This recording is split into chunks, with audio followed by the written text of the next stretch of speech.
On the 29th of July, 1981, inside St. Paul's Cathedral, a 20-year-old woman in an ivory silk dress walked up the aisle on the arm of her father, in front of 3,000 invited guests and a global television audience of approximately 750 million people. The aisle at St. Paul's is one of the longest of any church in Britain. It took nearly 3 minutes to walk its full length. By her own account, given on tape a decade later and published in the 1997 edition of Andrew Morton's book, she spent every one of those 3 minutes looking for a specific face. "I knew she was in there, of course," Diana, Princess of Wales, told Morton in 1991. "I looked for her." Walking up that aisle toward the man she was about to marry, she spotted Camilla Parker Bowles. Pale gray, pillbox hat, saw it all to this day, vivid memory. Diana's words. Her own tape, recorded in secret at Kensington Palace and passed through an intermediary named James Colthurst, so Morton never had to be in the room. PBS Frontline, reporting on the same recording, adds a detail the more widely quoted excerpt omits. Camilla was accompanied by her son. Diana noticed that too. Then came the closing line, delivered in the matter-of-fact register she used for the things that hurt most. "Let's hope that's all over with." That account originates in Diana's own taped words, not in biographer paraphrase, which gives it unusual evidential weight, even acknowledging that it represents one person's memory and one person's perspective. Camilla's defenders have disputed it. The record is what it is. A question that surfaces persistently in discussions of this period captures what that aisle moment represents. Just how long was Charles fascinated by Camilla, and what was her attraction? It's a fair and specific question, and it's the question this video was built to answer. Not with glamour or scandal, but with the documented evidence of a relationship that lasted over 50 years across 2 marriages, one enormous public catastrophe, and the most coordinated image management operation in modern British royal history. Camilla wasn't the beautiful one. She wasn't the young one. She wasn't, by the standards the court applied in those years, the suitable one. And yet the Prince of Wales wanted her in 1971, wanted her in 1981, and wants her still. 50 years of evidence produces one explanation. It isn't the answer the fairy tale sold you. It's the answer the institution spent 50 years trying to hide. Charles's attachment to Camilla was never about romance as the public has been trained to understand it. She was the only person in his life whose presence suspended the performance, and that made her the one relationship the machine couldn't manage. The easy explanations fail under minimal scrutiny, and it's worth dismissing them before building toward the real one. Beauty? The tabloids who needed to villainize Camilla made much of the contrast with Diana, and the rehabilitation campaign that followed Diana's death overcorrected by the same distance in the opposite direction. Both framings miss the point. Physical attraction clearly existed and clearly persisted, but it doesn't explain an attachment that survived 20-plus years of enforced separation, 2 marriages, and the most documented extramarital affair in modern history. Physical attraction runs out of fuel. This didn't. Status? Major Bruce Shand, Camilla's father, won the Military Cross twice during the Second World War before leaving the army to become a wine merchant on South Audley Street in Mayfair. The Shands held no hereditary title.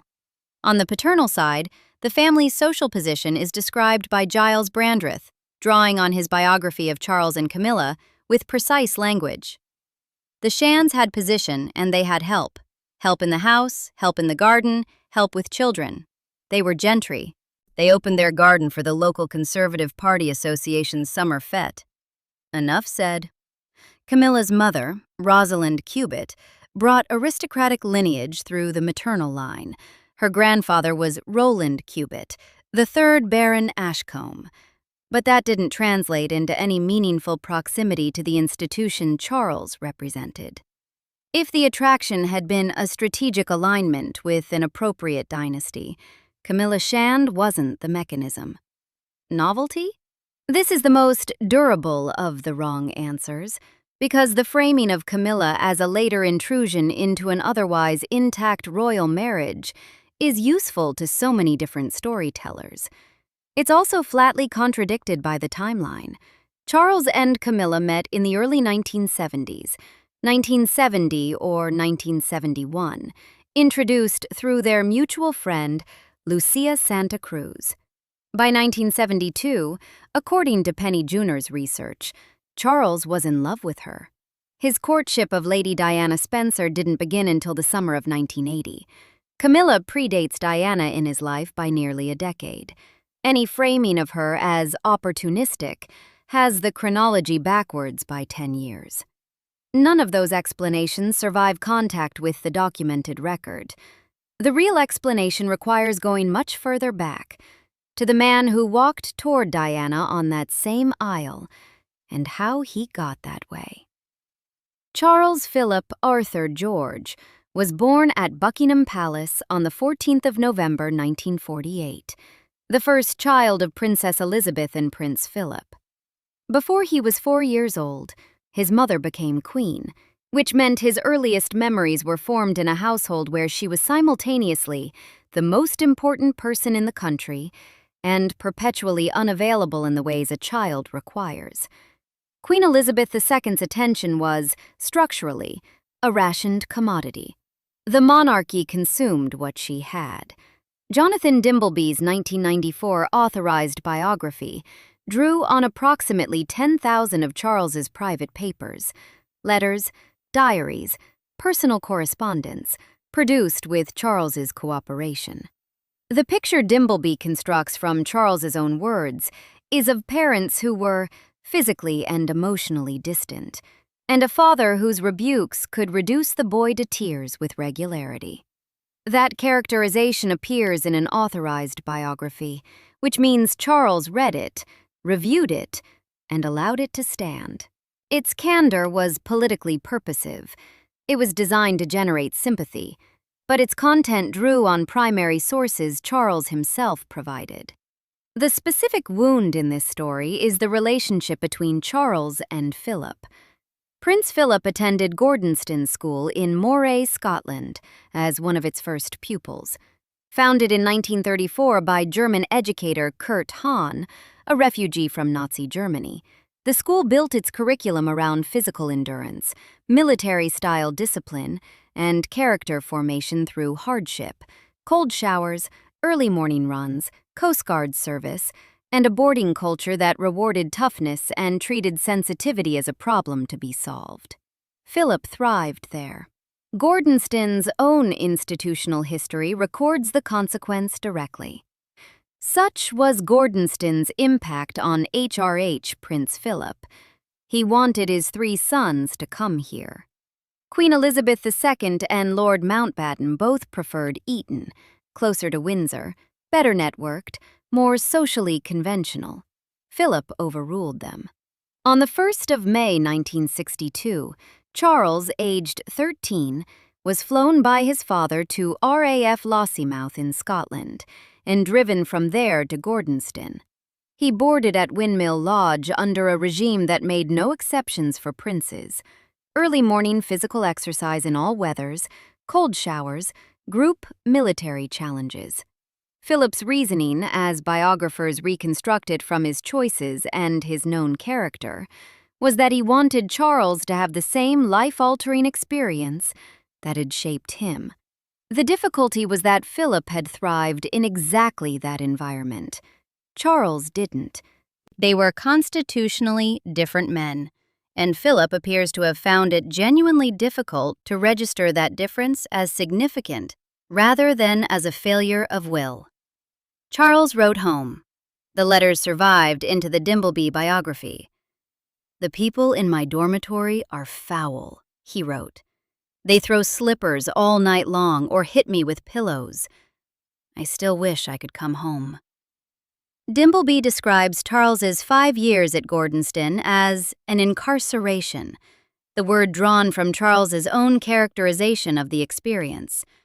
A contemporary named Johnny Stoneborough, later interviewed by Newsweek, confirmed the picture. Charles was badly bullied, singled out by older boys, unable to escape the pressure his position created in a school culture that produced no particular deference toward heirs to the throne. His only lasting relationships during those 5 years were with 2 teachers, not a single peer he could call a close friend. Writer William Boyd, who overlapped with Charles at Gordonston, said simply that Charles detested his time there. Philip wasn't deliberately cruel, and every biographer who has tried to understand him reaches roughly the same qualified verdict. Dimbleby describes him as well-meaning but unimaginative. Time magazine, summarizing the authorized biography in 1994, described him as a bully with a scathing tongue, easily capable, when Charles was a child, of reducing him to tears. His friends, speaking later with Charles's permission, according to the Dimbleby account, described him belittling and even bullying his son. What Philip appears to have lacked, not from malice but from imagination, was the capacity to register that the environment that had hardened him might be doing something quite different to a son who was built differently. One more detail matters. The misery had started before Gordonston. At Cheam Preparatory School in Berkshire, also Philip's former school, Charles's time wasn't deemed a success, particularly socially, and he was frequently homesick. Later in life, both Elizabeth and Philip reportedly acknowledged that sending Charles to Gordonston had been a mistake, likening the decision to fitting a square peg in a round hole. But that acknowledgement came decades after the damage was done. The scoreboard wasn't installed at Gordonston. It had been there from birth. Gordonston added 5 years of confirmation that it would never stop, that it came from peers as readily as from parents, that the consequence of inadequacy was visible and social, and that no room in his life carried a lower cost for being the person he actually was. Charles left Gordonston in 1967 with 2 A-levels, history and French, and went to Trinity College, Cambridge to study archaeology and anthropology. He became head boy before he left, engaged with drama, and found genuine satisfaction in some aspects of the outdoor and Coast Guard work the school offered. He wasn't broken by Gordonston, but the foundational architecture was already built.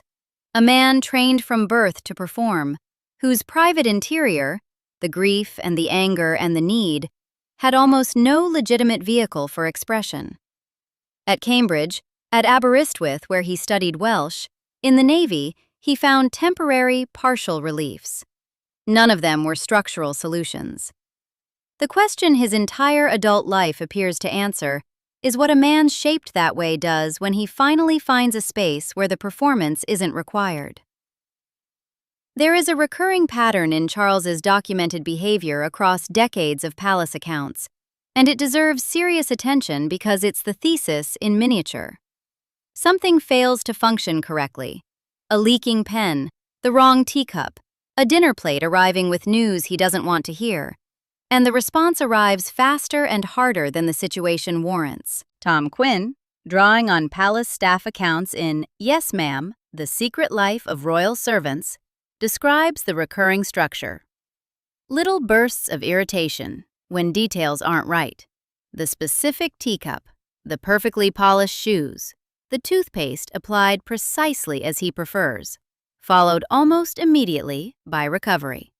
According to the servant Quinn interviewed, Charles loses his temper in a split second, but usually quickly regrets it. The most widely documented of these incidents happened publicly in September 2022, in the days immediately following Queen Elizabeth II's death. At Hillsborough Castle in Northern Ireland, on the 13th of September, Charles was signing a visitor's book when a fountain pen began to leak. The footage is extensively viewed. "Oh God, I hate this." And then, louder, "I can't bear this bloody thing, every stinking time." Camilla stood beside him. She watched the ink spread across his fingers. Then she said, with complete and unstudied calm, "Oh look, it's going everywhere." Then she smiled. 3 days earlier, At the accession council at St. James's Palace on the 10th of September, footage had circulated of Charles grimacing and gesturing impatiently for aides to remove a tray of pens, obstructing his signing position during the formal proclamation. Two incidents with pens, 3 days apart, under the most acute public pressure of his life, widely criticized in the immediate aftermath. A former aide to Charles, cited in royal biographer Robert Hardman's The Making of a King, contextualized it with characteristic institutional loyalty. Among everything that could have gone wrong in those first days of a new reign, a misbehaving pen was, in his assessment, a good outcome. The Hillsborough smile is where the thesis lives. Camilla didn't flinch, didn't perform careful sympathy, didn't escalate or retreat, or make the moment about herself. She named what was actually happening. The pen was going everywhere, treated it as a minor meteorological event, and smiled. The contrast with what staff accounts describe across decades is instructive. Staff learned to navigate around the outbursts, calibrating their approach, filing the information somewhere. Even the most discreet and loyal palace aide was, in those moments, conducting a calculation, conscious or not, about what they'd seen and how to manage it. Some were stressed by it. Grant Harold, who served as Charles's butler from 2004 to 2011, described the Hillsborough moment as making him feel he really felt for him, interpreting the outburst as grief-adjacent stress rather than anger. That is a sympathetic reading from a loyal former employee. It's also a reading that required an analysis. Camilla had been doing exactly what she did at Hillsborough for decades before any of those staff members were in the room. She didn't analyze it. She narrated it to him gently and smiled. The structural pattern across all these incidents, the plate, the pen, the cling film, the precise teacup, is identical. A man trained from childhood to hold the performance together loses the grip briefly, explosively, and visibly, then recovers. The rage isn't calculated cruelty, it's involuntary exposure. The performance drops for a moment and reveals someone unmanaged. According to every staff account, what follows is quick regret. Not the regret of someone who fears consequences, but the specific regret of someone who knows what they've just revealed and wishes they hadn't.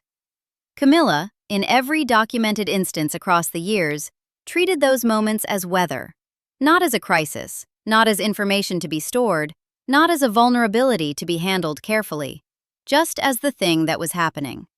That is a rarer quality than it sounds when you are a person whose entire life has been conducted in rooms full of people performing calculations about you. To understand what Camilla Shand specifically offered Charles, you have to know who she was before any of this attached to her. Born on the 17th of July, 1947, at King's College Hospital in London, she was the eldest of 3 children. The family divided its time between the Lanes, an 18th-century country house in Plumpton, East Sussex, and their London house in South Kensington. Her father, Major Bruce Shand, had served in the Second World War with the 12th Royal Lancers and earned the Military Cross and Bar before leaving the army for civilian life as a wine merchant. His specific intellectual quality was the thing that defined the household. Camilla later described him as probably the best-read man I've come across anywhere. He devoured books. He read to us as children. She grew up in a house where reading was a form of intimacy, where a father's attention took the shape of books read aloud rather than performance assessed. On the 25th of March, 1965, she was presented as a debutante in London, one of 311 that season. She moved into a flat in Kensington, worked as a secretary in the West End, and later as a receptionist for the decorating firm Sybil Colfax and John Fowler in Mayfair, where she was reportedly dismissed after arriving late following a dance. She continued to ride. She attended polo. She painted privately, though she described most of the results as ending up in the bin.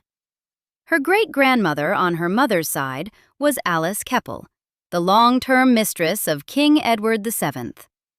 Alice Keppel was born on the 29th of April, 1868, and died on the 11th of September 1947, the year Camilla was born.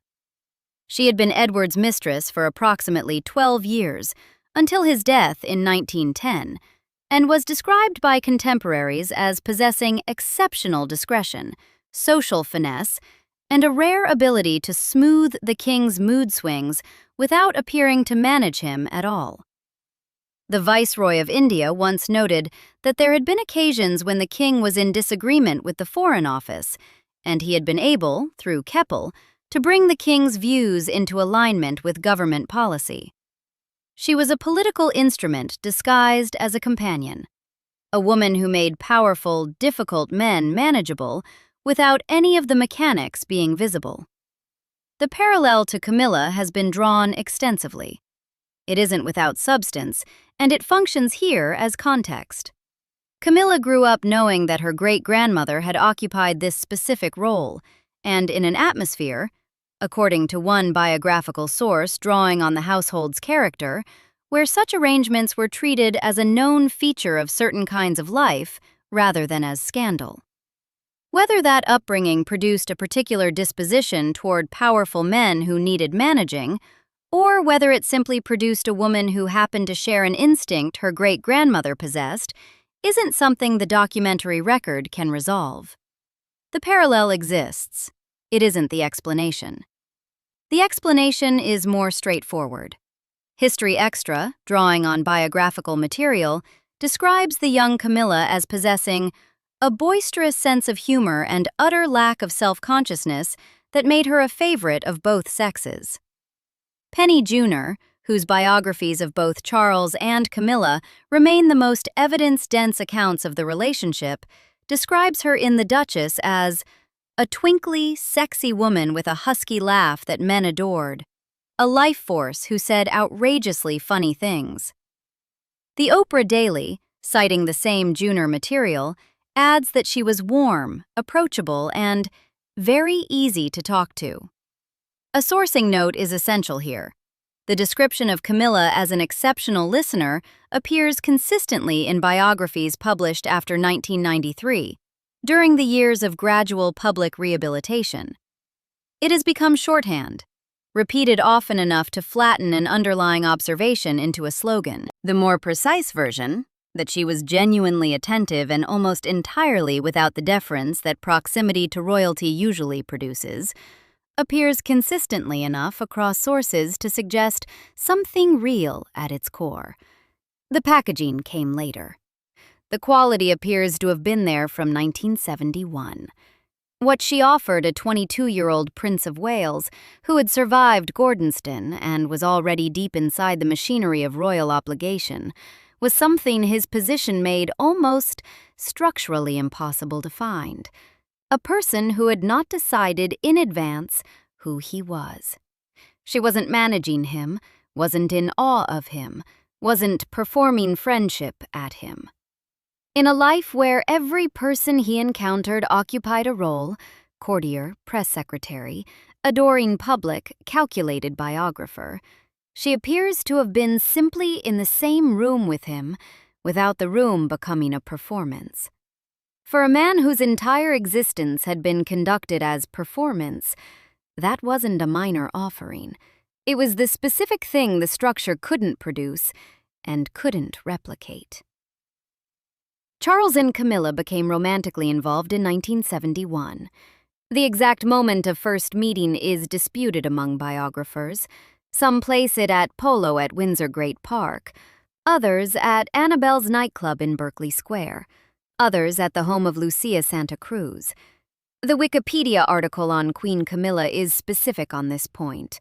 They didn't first meet at a polo match, as commonly believed. They first met at the home of Santa Cruz, who formally introduced them. From that meeting, whatever the precise venue, they became regulars in the same social world. Smith's lawn polo at Windsor, Annabelle's in Berkeley Square, the country house circuit that these two populations shared. By 1972, according to Penny Junor's account, Charles was in love with her. The relationship was known to their social circle. She met his family. He met hers, visiting the Shands in Plumpton. There were structural obstacles that had nothing to do with the quality of the attachment. The court's expectations for a Princess of Wales were never formalized in writing and never codified as law. This distinction matters, and the accurate treatment of them is as convention rather than prohibition. But they were understood throughout the palace as clearly as if they had been written down. A future queen was expected to be young, from the titled aristocracy, and without publicly visible prior relationships. The logic was institutional rather than personal. A candidate for the role needed to arrive without a prior existence, apparently pristine, so that the institution's narrative of the succession could proceed cleanly. Camilla Shand didn't qualify. She had an on-and-off relationship with Andrew Parker Bowles that had been visible in their shared social world for years. Lord Mountbatten, Charles's great-uncle and most influential mentor, made the institutional verdict explicit. Penny Junor, writing in the Oldie, quotes Mountbatten as having made it abundantly clear that this relationship could never go anywhere in the long term. His formal written advice to Charles, cited across multiple biographies, was that the heir should sow his wild oats and have as many affairs as he can before settling down, but that his future wife should be a suitable, attractive, and sweet character girl before she has met anyone else she might fall for. The letter adds a sentence that reveals the institutional logic beneath the personal advice. It's disturbing for women to have experiences if they have to remain on a pedestal after marriage. The queen the palace imagined required no prior existence. Camilla had one. Patricia Knatchbull, Charles's cousin and godmother, put the institutional verdict plainly in a 2005 interview, long after the need for those conventions had receded. With hindsight, you can say that Charles should have married Camilla when he first had the chance. They were ideally suited. We know that now. But it wasn't possible. It wouldn't have been possible. Not then. In January 1973, Charles sailed on HMS Minerva for a 7-month naval deployment. In March, while he was at sea, Camilla Shand's engagement to Andrew Parker Bowles was announced in the Times, sent by their parents without either's knowledge, according to Sally Bettle Smith, which forced Parker Bowles to propose. On the 4th of July 1973, Camilla married Parker Bowles in a large society wedding. Charles was on a ship in the South Atlantic. He wrote letters. The Dimbleby-authorized biography, 10,000 private papers, produced with Charles's full cooperation, documents this period explicitly. Multiple biographical sources, including the authorized biography, describe the correspondence as expressing anguish. Not adjustment, not pragmatic acceptance, documented grief over something lost. That the authorized biography, the most controlled, officially sanctioned account of Charles's life, reviewed by Charles before publication, preserved this portrait of sustained attachment is itself a significant fact. It was the version of events Charles approved, and it nevertheless confirmed that the attachment to Camilla Shand was genuine, deep, and expressed in writing from the South Atlantic, while her wedding took place in London without him. The grief in those letters wasn't the grief of a man who had been wrong about something. It was the grief of a man who had found the specific thing he needed and watched the institution foreclose it. The exact moment when Charles and Camilla resumed their intimate relationship after her marriage can't be pinned down with confidence. A source close to the Parker Bowles household, cited by the BBC, confirmed that by 1980 they had rekindled as lovers. Royal staff accounts, cited in multiple biographies, suggest the resumption may have come earlier. The approximate timeline is the honest one available. What can be tracked is the pattern. Lord Mountbatten was assassinated by the IRA on the 27th of August, 1979. Charles was devastated. Multiple sources document him turning to Camilla during that period, not as a romantic gesture but as an automatic one, the way people reach toward whoever has known them longest. In 1980, the BBC records Camilla serving as Charles's official escort at the Zimbabwean independence celebrations. The closeness was visible enough by then to generate active comment in their shared circle. Multiple secondary sources, including the Scottish Daily Express and the New York Post, A tribute to Charles, a description of Dale Harper Tryon, the Australian socialite he'd nicknamed Kanga, who moved in the same close social world, as the only woman who really understands me. No primary source, no named interview, no archived letter, no documentary transcript with an established first publication date has been definitively identified as the origin of that specific phrasing. It travels through the biographical ecosystem with notable consistency, but without a traceable root. What is significant about its circulation, even at uncertain provenance, is what it maps. Charles apparently had a specific name for the quality he was seeking in private relationships: being understood. Women in his close circle during this period were, whether they knew it or not, competing for that specific function. Camilla was already in that position before any competition had been framed. She'd held it since 1971. She didn't audition for the role of the person who understood him. She was already in it by the time the role existed as a consciously sought thing. The quality she provided can't be reduced to listening, though that is part of it. She had known him before the marriage, before the formal public role had fully calcified around him, before the cameras had closed in. She held a version of him that predated most of the performance: the letters from Gordonstoun, the attachments to teachers rather than peers, the grief from 1973, the particular shape of a man who raged at minor things and quickly regretted it. She carried all of that and continued to hold it across 2 decades of separation and reunion, without ever, in any documented account, leveraging what she knew. By early 1981, Charles had begun courting Lady Diana Spencer. She was 19 years old, working as a kindergarten assistant, the daughter of the 8th Earl Spencer. She was, in every respect, the court's informal requirements had outlined for a decade.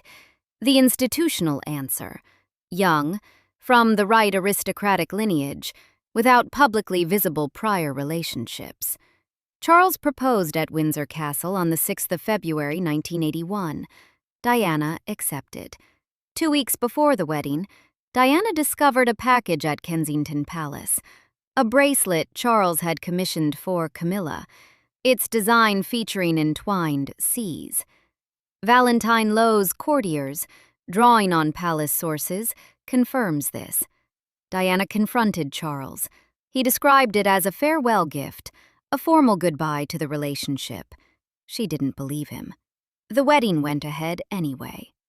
On the 29th of July 1981, before 3,000 guests at St. Paul's and 750 million television viewers globally, Diana walked up the aisle, found Camilla. Pale gray, pillbox hat, filed the image. Let's hope that's all over with. On the honeymoon at Balmoral, Charles appeared wearing cufflinks with entwined C's, a different set from the bracelet, the same design. Diana noticed. He had also brought 7 books by the South African philosopher Laurens van der Post and read them. By Diana's own account on the Morton tapes, the honeymoon was deeply unhappy. She'd suffered from bulimia the night before the ceremony. In the weeks following the wedding, she was, by her own account, overwhelmed. She later described herself as having been obsessed by Camilla. And she described the wedding day itself as the worst day of my life, and herself as a lamb to the slaughter. The structural incompatibility here isn't a matter of assigning blame. Both people needed something real, and they needed incompatible things from each other. Diana needed to be loved, urgently, exclusively, and in a form she could feel. She was 20 years old, entering an institution that had been managing its principles for centuries, and wasn't about to improvise warmth on her behalf. She needed a husband who could be fully present, whose attention wasn't already committed elsewhere, whose history she was the first person to occupy. She needed to be seen rather than looked through. Charles needed the exit door. He needed the one person who already knew the whole story, the slippers thrown at night, the anguished letters from 1973, the rage that came fast and went fast and left him looking at the wreckage. He needed a private self to return to. Diana couldn't give him that. She was 20 years old. She had no context for who he'd been before the machinery closed around him. She was, through no fault of either of them, simply not in possession of enough of his history to offer him what the private self required. She hadn't been there for the making of it. Both of them needed something they couldn't get from each other. Both of them got it wrong for entirely comprehensible reasons. Inside a system that had engineered the mismatch by refusing to let him marry the person he'd chosen in 1971. On the evening of the 18th of December 1989, a telephone conversation between Charles and Camilla Parker Bowles was recorded. In January 1993, the transcript was published in the British press. The specific content that circulated on tabloid front pages, and which has since been endlessly referenced, isn't the part that functions as evidence for the argument this video is making. Dwelling on it would redirect attention from the thing that actually matters. The evidence is the register of the call itself. It's domestic, unhurried. The conversation moves without agenda, the kind of talk between two people who have no need to establish themselves or prove anything to each other. There are pauses of the kind that require genuine familiarity to sustain without anxiety. The tone isn't urgent. It isn't charged in the way that secret affairs tend to be, compressed and intense and aware of their own risk. It sounds like two people who have long since moved past excitement into something more durable and less theatrical. It sounds settled. Two people conducting a passionate, clandestine affair, fully aware that discovery would be catastrophic, tend to communicate with intensity and economy, conscious of time, alert to risk, present in the moment with the specific urgency of people who know the moment is borrowed. The December 1989 call sounds like neither of those things. It sounds like the kind of conversation that belongs to people who have known each other for 18 years, who have survived each other's marriages and grief and absence and reunion, and who have arrived at a place where the conversation itself is the point, rather than what can be extracted from it. The tape that was meant to destroy Charles and Camilla's reputation inadvertently documented something harder to explain away, that by December 1989, they had long since come home to each other. The embarrassing specific content is what the tabloids needed.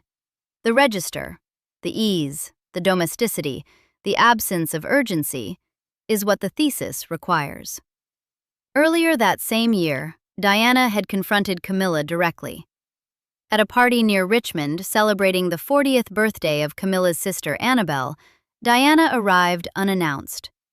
A voice inside me said, "Go for the hell of it," she told Morton. She found Charles and Camilla in a side room with a friend.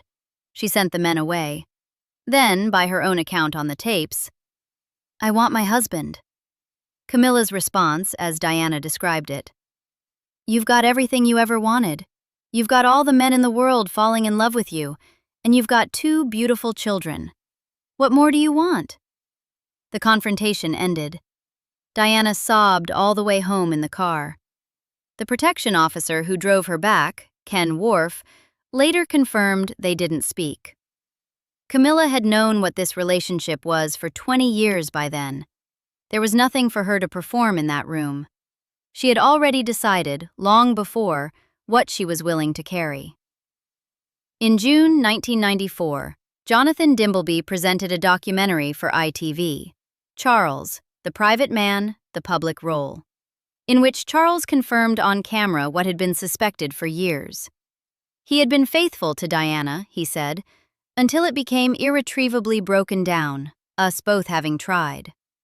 Later, in the authorized biography published that November, Charles characterized the affair as having been rekindled after the marriage had broken down, placing the resumption in 1986. The phrase he chose for the ITV admission is carefully constructed. It assigns causation to circumstance rather than to any individual, describes a terminus rather than a decision. But it was the first public confirmation from Charles's own mouth of what the Camilla Gate tape had already made clear. The Daily Mail's response was, "Can he ever be king after this?" The answer, it turned out, was yes, but it required 28 more years of careful institutional management. Diana's public response came 17 months later. On the 20th of November 1995, she sat across from Martin Bashir on BBC Panorama and delivered the line that defined the public understanding of the marriage's geometry. "There were 3 of us in this marriage, so it was a bit crowded." The understatement is deliberate and precise. A bit crowded. She wasn't performing grievance. She was reporting a structural fact, that a third person had occupied real estate in the marriage since before it began, had been there on the aisle at St. Paul's, had remained through the honeymoon and the years after and the Camilla Gate transcript. The phrase she chose describes architecture, not emotion. She had understood the architecture since the moment she spotted a pale gray pillbox hat 3/4 of the way up the aisle at St. Paul's Cathedral on her own wedding day. After Diana's death on the 31st of August, 1997, the institution faced a situation with no clean outcomes. Public sentiment had shifted almost entirely toward Diana. Anger at Charles and at Camilla was at its most intense since the Camilla Gate publication 4 years earlier. Camilla didn't attend the funeral. She retreated from public visibility almost completely, but the palace kept working. Mark Boland, whom Charles had appointed specifically to manage his public image in 1995, was charged with enhancing Camilla's public profile. The strategy, documented in Tina Brown's Palace Papers and corroborated across multiple sources, was patient and systematically graduated. Controlled appearances alongside Charles, sequenced introduction of Camilla into the concentric circles of royal acceptance, a drip feed of positive coverage orchestrated through managed journalist access. In July 1997, Charles threw Camilla a 50th birthday party at Highgrove, the first visible public marker that she occupied a permanent position in his household. Her public renaissance was interrupted a month later by Diana's death, and Camilla retreated again. In 1999, she made her first acknowledged joint public appearance with Charles at the Ritz Hotel in London, attending a birthday party for her sister. 200 photographers and reporters from around the world were there. The decision about who was there, and when they arrived, had been coordinated in advance. In 2000, Camilla met Queen Elizabeth II for the first time since the relationship had become public knowledge, at the 60th birthday party of former King Constantine II of Greece.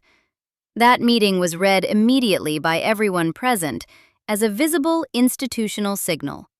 The sovereign had decided the relationship was survivable and that the rehabilitation could proceed. In 2001, Camilla became president of the Royal Osteoporosis Society, her first official public role, a low-risk charitable association that gave the public a context for encountering her that had nothing to do with the affair. By 2004, she was accompanying Charles on almost all his official engagements. In January 2005, polls in Britain showed majority public support for a marriage. On the 9th of April 2005, they married at Windsor Guildhall in a civil ceremony. Charles's son William and Camilla's son, Tom Parker Bowles, served as witnesses. The Queen and Philip attended the blessing at St. George's Chapel that followed. On the 6th of May 2023, Camilla was crowned Queen at Westminster Abbey. The existence of that 15-year operation, the specific appointment of an image consultant, the orchestrated introduction to the sovereign, the graduated strategy of controlled appearance and managed coverage, the careful sequencing from birthday party to charitable presidency to official engagements to civil marriage, is the institution's implicit confession about what it was actually dealing with. Inconvenient infatuations don't require 15 years of coordinated rehabilitation. They don't require specially appointed staff, choreographed encounters with the monarch, and a deliberate multi-year public relations program. The scale of what was required reveals how seriously the institution understood the problem. What Charles had found in Camilla wasn't something that could be managed out of existence. The palace spent 50 years proving it couldn't eliminate what it had created: a prince who needed an exit, and a woman who was already standing in the doorway. So, what was her attraction? Strip away the palaces and it's almost unbearably simple. Charles spent his whole life in rooms where he was being measured by his mother, by his father, by the courtiers, by the cameras, by the institution, and eventually by the entire country and 750 million television viewers who watched him walk up a cathedral aisle. From the dormitory at Gordonston, where slippers were thrown at night and his only friendships were with teachers, to the Accession Council in September 2022, where footage of his irritation with a pen tray circulated internationally within hours. Every room, every occasion, every gesture was conducted before a scoreboard. He was born into it and educated deeper into it, and sent to sea inside it, and married within it, and grieved publicly within it, and never, in any room the institution controlled, was allowed to simply be the person whose letters from Gordonston said he still wished he could come home. Camilla was the only room where the measuring stopped. She had known him since before Diana Spencer existed in his life. She had seen the anguish in the 1973 letters, and the quick regret that followed the rage, and the particular shape of a man who needed to perform constantly and found it exhausting. And she had stayed through all of it, across 2 marriages and public humiliation, and decades of managed distance, without converting any of it into leverage. Later biographers describe her as someone who could make him laugh at himself, which is a very specific gift, distinct from laughing at him or laughing alongside him at the world. It requires a willingness to hold up the mirror without shielding the person from what's in it, and without using what you see to gain advantage. Diana walked up the aisle looking for her because Diana already understood, with the clarity that comes from genuine intelligence and a terrible position, what the rest of the world took 50 years to see. She wasn't marrying a man. She was marrying a man's loneliness, and that loneliness was already spoken for. The palace called it a great romance, once it became safe to do so. It was never a romance. It was an exit, the only door in a house of performance that opened onto something that was simply, privately, real. And the institution's tragedy is that it built a prince who needed one. If you want to follow the documented record further, Jonathan Dimbleby's The Prince of Wales, a biography, and Penny Junor's The Duchess are the most evidence-dense starting points. Andrew Morton's Diana, Her True Story in Her Own Words, specifically the 1997 edition containing the tape transcripts, is where Diana's own account lives. Subscribe if this kind of analysis is what brought you here.